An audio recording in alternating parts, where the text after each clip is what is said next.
ಶ್ರೀಪಾದ್ ಪಾಟೀಲ್. ವಂಚಕಿ ಐಶ್ವರ್ಯ ಗೌಡ ವಿರುದ್ಧ ಮತ್ತೊಂದು ಎಫ್ಐಆರ್ ದಾಖಲಾಗಿದೆ.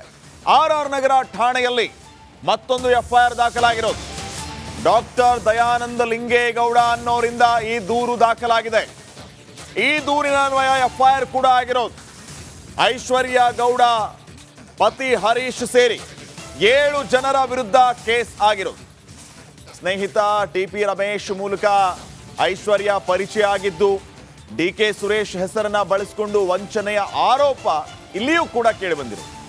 ರಿಯಲ್ ಎಸ್ಟೇಟ್ ಉದ್ಯಮದ ಹೆಸರಲ್ಲಿ ಹಣ ಪಡೆದು ಮೋಸ ಮಾಡಿದ್ದಾರೆ. ಸಿನಿಮಾ ಸೀರಿಯಲ್ಸ್ಗೆ ಹಣ ಹೂಡಿಕೆ ಮಾಡ್ತೀವಿ ಅಂತ ಆಮಿಷವೊಡ್ಡಿದ್ದಾರೆ.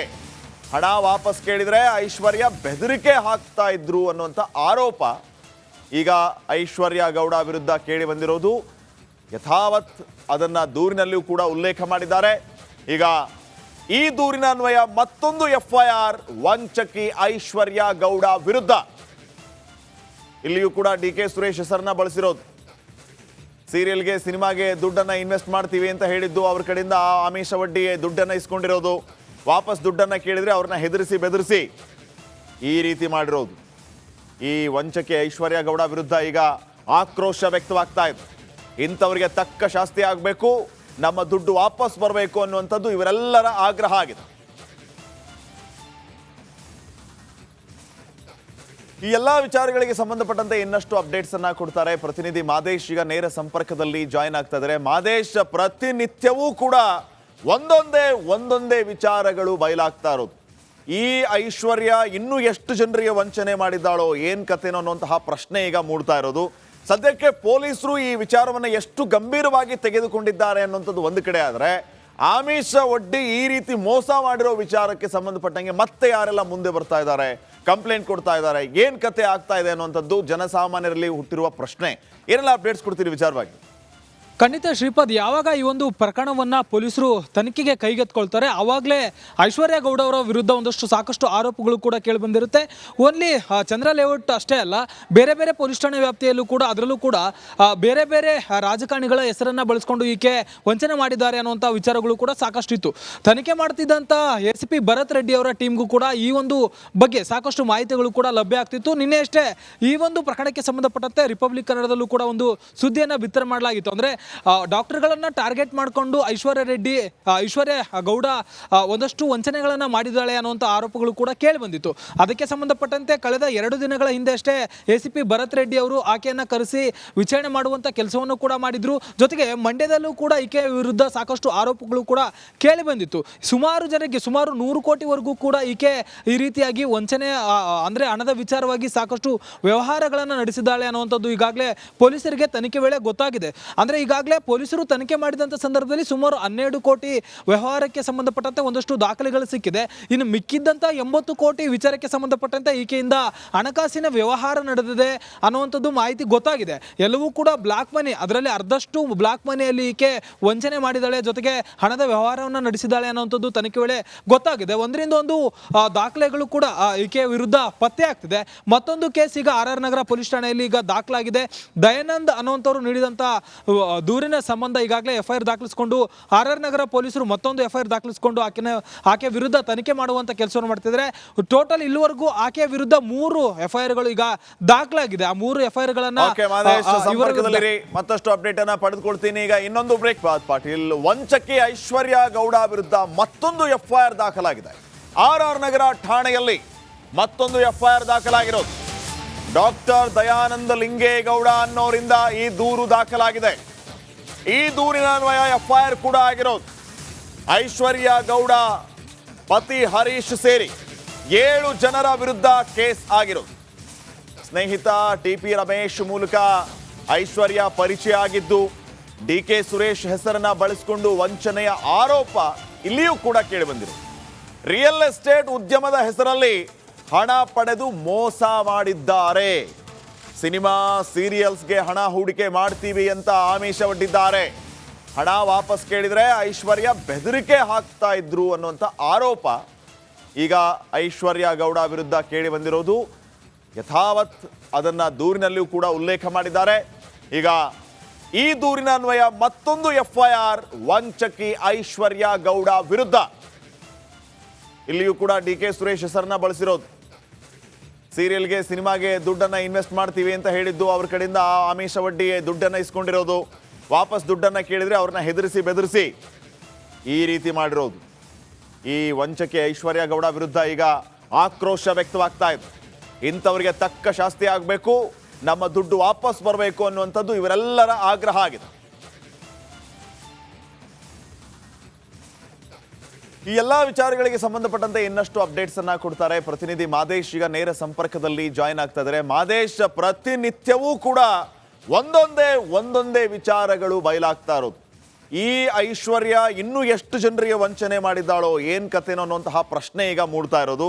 ಸದ್ಯಕ್ಕೆ ಪೊಲೀಸರು ಈ ವಿಚಾರವನ್ನು ಎಷ್ಟು ಗಂಭೀರವಾಗಿ ತೆಗೆದುಕೊಂಡಿದ್ದಾರೆ ಅನ್ನುವಂಥದ್ದು ಒಂದು ಕಡೆ ಆದರೆ, ಆಮಿಷ ಒಡ್ಡಿ ಈ ರೀತಿ ಮೋಸ ಮಾಡಿರೋ ವಿಚಾರಕ್ಕೆ ಸಂಬಂಧಪಟ್ಟಂಗೆ ಮತ್ತೆ ಯಾರೆಲ್ಲ ಮುಂದೆ ಬರ್ತಾ ಇದ್ದಾರೆ, ಕಂಪ್ಲೇಂಟ್ ಕೊಡ್ತಾ ಇದ್ದಾರೆ, ಏನ್ ಕತೆ ಆಗ್ತಾ ಇದೆ ಅನ್ನುವಂಥದ್ದು ಜನಸಾಮಾನ್ಯರಲ್ಲಿ ಹುಟ್ಟಿರುವ ಪ್ರಶ್ನೆ.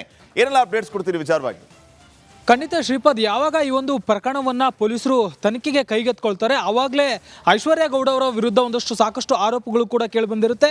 ಓನ್ಲಿ ಚಂದ್ರ ಲೇಔಟ್ ಅಷ್ಟೇ ಅಲ್ಲ, ಬೇರೆ ಬೇರೆ ಪೊಲೀಸ್ ಠಾಣೆ ವ್ಯಾಪ್ತಿಯಲ್ಲೂ ಕೂಡ, ಅದರಲ್ಲೂ ಕೂಡ ಬೇರೆ ಬೇರೆ ರಾಜಕಾರಣಿಗಳ ಹೆಸರನ್ನ ಬಳಸ್ಕೊಂಡು ಈಕೆ ವಂಚನೆ ಮಾಡಿದ್ದಾರೆ ಅನ್ನುವಂಥ ವಿಚಾರಗಳು ಕೂಡ ಸಾಕಷ್ಟು ಇತ್ತು. ತನಿಖೆ ಮಾಡ್ತಿದ್ದಂಥ ACP ಭರತ್ ರೆಡ್ಡಿ ಅವರ ಟೀಮ್ಗೂ ಕೂಡ ಈ ಒಂದು ಬಗ್ಗೆ ಸಾಕಷ್ಟು ಮಾಹಿತಿಗಳು ಕೂಡ ಲಭ್ಯ ಆಗ್ತಿತ್ತು. ನಿನ್ನೆ ಅಷ್ಟೇ ಈ ಒಂದು ಪ್ರಕರಣಕ್ಕೆ ಸಂಬಂಧಪಟ್ಟಂತೆ ರಿಪಬ್ಲಿಕ್ ಕನ್ನಡದಲ್ಲೂ ಕೂಡ ಒಂದು ಸುದ್ದಿಯನ್ನು ಬಿತ್ತನೆ ಮಾಡಲಾಗಿತ್ತು. ಅಂದರೆ ಡಾಕ್ಟರ್ಗಳನ್ನ ಟಾರ್ಗೆಟ್ ಮಾಡಿಕೊಂಡು ಐಶ್ವರ್ಯ ಗೌಡ ಒಂದಷ್ಟು ವಂಚನೆಗಳನ್ನ ಮಾಡಿದ್ದಾಳೆ ಅನ್ನುವಂಥ ಆರೋಪಗಳು ಕೂಡ ಕೇಳಿ ಬಂದಿತ್ತು.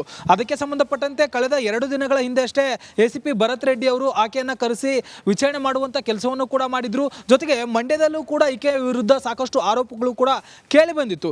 ಸುಮಾರು 100 ಕೋಟಿವರೆಗೂ ಕೂಡ ಈಕೆ ಈ ರೀತಿಯಾಗಿ ವಂಚನೆ ಅಂದ್ರೆ ಹಣದ ವಿಚಾರವಾಗಿ ಸಾಕಷ್ಟು ವ್ಯವಹಾರಗಳನ್ನು ನಡೆಸಿದ್ದಾಳೆ ಅನ್ನುವಂಥದ್ದು ಈಗಾಗಲೇ ಪೊಲೀಸರಿಗೆ ತನಿಖೆ ವೇಳೆ ಗೊತ್ತಾಗಿದೆ. ಅಂದ್ರೆ ಈಗಾಗಲೇ ಪೊಲೀಸರು ತನಿಖೆ ಮಾಡಿದಂಥ ಸಂದರ್ಭದಲ್ಲಿ ಸುಮಾರು 12 ಕೋಟಿ ವ್ಯವಹಾರಕ್ಕೆ ಸಂಬಂಧಪಟ್ಟಂತೆ ಒಂದಷ್ಟು ದಾಖಲೆಗಳು ಸಿಕ್ಕಿದೆ.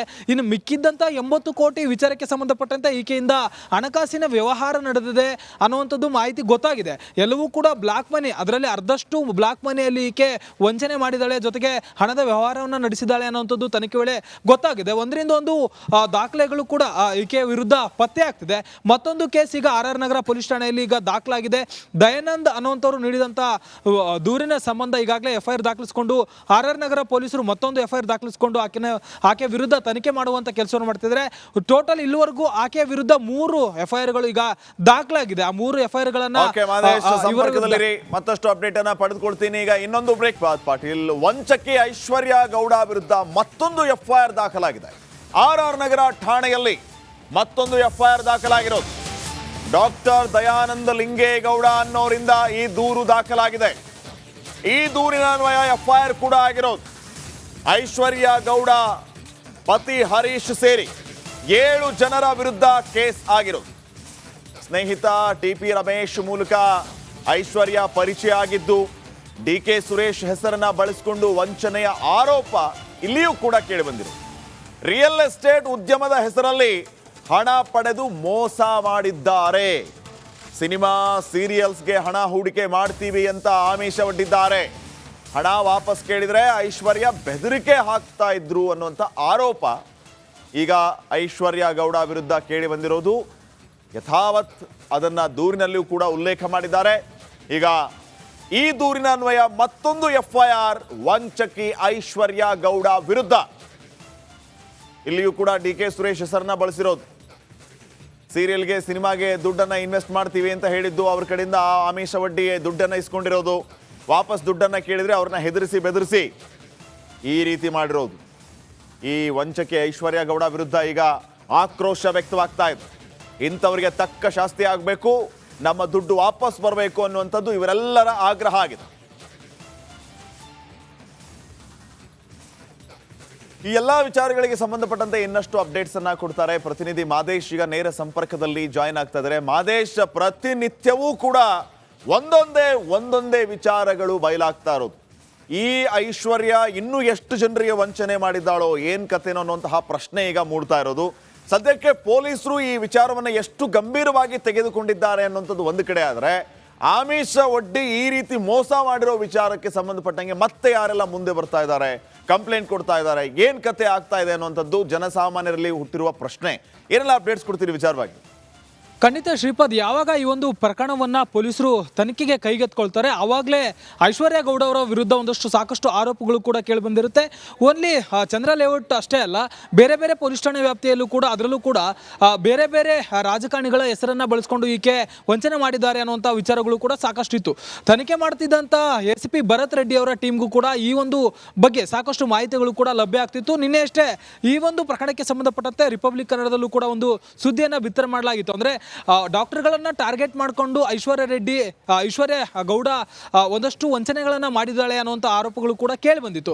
ಅದಕ್ಕೆ ಸಂಬಂಧಪಟ್ಟಂತೆ ಕಳೆದ 2 ದಿನಗಳ ಹಿಂದೆ ಅಷ್ಟೇ ACP ಭರತ್ ರೆಡ್ಡಿ ಅವರು ಆಕೆಯನ್ನ ಕರೆಸಿ ವಿಚಾರಣೆ ಮಾಡುವಂತ ಕೆಲಸವನ್ನು ಕೂಡ ಮಾಡಿದ್ರು. ಜೊತೆಗೆ ಮಂಡ್ಯದಲ್ಲೂ ಕೂಡ ಈಕೆ ವಿರುದ್ಧ ಸಾಕಷ್ಟು ಆರೋಪಗಳು ಕೂಡ ಕೇಳಿ ಬಂದಿತ್ತು. ಸುಮಾರು ಜನರಿಗೆ ಸುಮಾರು 100 ಕೋಟಿವರೆಗೂ ಕೂಡ ಈಕೆ ಈ ರೀತಿಯಾಗಿ ವಂಚನೆ ಅಂದ್ರೆ ಹಣದ ವಿಚಾರವಾಗಿ ಸಾಕಷ್ಟು ವ್ಯವಹಾರಗಳನ್ನು ನಡೆಸಿದ್ದಾಳೆ ಅನ್ನುವಂಥದ್ದು ಈಗಾಗಲೇ ಪೊಲೀಸರಿಗೆ ತನಿಖೆ ವೇಳೆ ಗೊತ್ತಾಗಿದೆ. ಅಂದ್ರೆ ಈಗಾಗಲೇ ಪೊಲೀಸರು ತನಿಖೆ ಮಾಡಿದಂಥ ಸಂದರ್ಭದಲ್ಲಿ ಸುಮಾರು 12 ಕೋಟಿ ವ್ಯವಹಾರಕ್ಕೆ ಸಂಬಂಧಪಟ್ಟಂತೆ ಒಂದಷ್ಟು ದಾಖಲೆಗಳು ಸಿಕ್ಕಿದೆ. ಇನ್ನು ಮಿಕ್ಕಿದ್ದಂಥ 80 ಕೋಟಿ ವಿಚಾರಕ್ಕೆ ಸಂಬಂಧಪಟ್ಟಂತೆ ಈಕೆಯಿಂದ ಹಣಕಾಸಿನ ವ್ಯವಹಾರ ನಡೆದಿದೆ ಅನ್ನುವಂಥದ್ದು ಮಾಹಿತಿ ಗೊತ್ತಾಗಿದೆ. ಎಲ್ಲವೂ ಕೂಡ ಬ್ಲಾಕ್ ಮನಿ, ಅದರಲ್ಲಿ ಅರ್ಧಷ್ಟು ಬ್ಲಾಕ್ ಮನಿಯಲ್ಲಿ ಈಕೆ ವಂಚನೆ ಮಾಡಿದ್ದಾಳೆ, ಜೊತೆಗೆ ಹಣದ ವ್ಯವಹಾರವನ್ನು ನಡೆಸಿದ್ದಾಳೆ ಅನ್ನುವಂಥದ್ದು ತನಿಖೆ ವೇಳೆ ಗೊತ್ತಾಗಿದೆ. ಒಂದರಿಂದ ಒಂದು ದಾಖಲೆಗಳು ಕೂಡ ಈಕೆ ವಿರುದ್ಧ ಪತ್ತೆ ಆಗ್ತಿದೆ.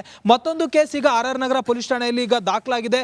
ದಯಾನಂದ್ ಅನ್ನುವಂಥವ್ರು ನೀಡಿದಂಥ ದೂರಿನ ಸಂಬಂಧ ಈಗಾಗಲೇ FIR ದಾಖಲಿಸಿಕೊಂಡು RR ನಗರ ಪೊಲೀಸರು ಮತ್ತೊಂದು FIR ದಾಖಲಿಸಿಕೊಂಡು ಆಕೆ ವಿರುದ್ಧ ತನಿಖೆ ಮಾಡುವಂತ ಕೆಲಸವನ್ನು ಮಾಡ್ತಿದ್ದಾರೆ. ಟೋಟಲ್ ಇಲ್ಲಿವರೆಗೂ ಆಕೆಯ ವಿರುದ್ಧ 3 FIRಗಳು ಈಗ ದಾಖಲಾಗಿದೆ. ಆ 3 FIRಗಳನ್ನ ಮತ್ತಷ್ಟು ಅಪ್ಡೇಟ್ ಅನ್ನ ಪಡೆದುಕೊಳ್ತೀನಿ. ಈಗ ಇನ್ನೊಂದು ಬ್ರೇಕ್